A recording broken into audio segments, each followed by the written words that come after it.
آشپزی در میان پارکینگ. اول پیاز خلالی مکنیم، هم بزنیم تا خوب سرخ بره. ببین چه میپیزه مالا اینجا، خوب سرخ ببین چی کردیم. بعد یه ذره که نیم پز برم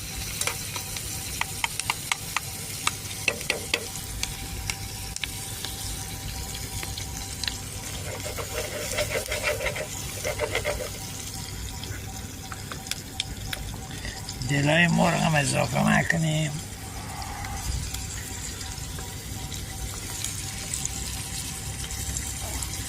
دستا حالا تر و تمیز نبوده ولش کن، کسی بمود بخو بره. اینجا هندوستان نیست، اینجا ایرانه. به به به به چی درست کرد، حالش بیاره. یه خوبی که سرخ شد رو هم میزنیم، نمک، فلفل، ادویجات هم میزنیم. به به چی شد دادا، ببین چی شد.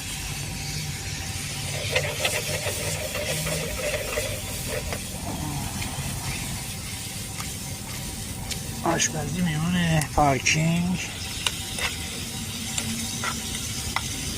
حال میده.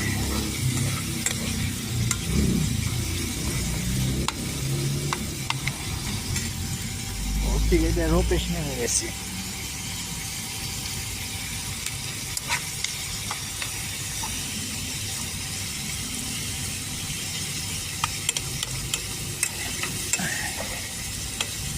ببین یه غذایی بشه که انگشتات هم مولا بخوری، نخوردی مورد نداره، دفعه بعد میخوری انگشتات.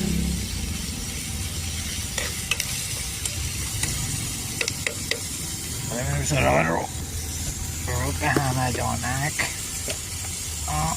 همدانک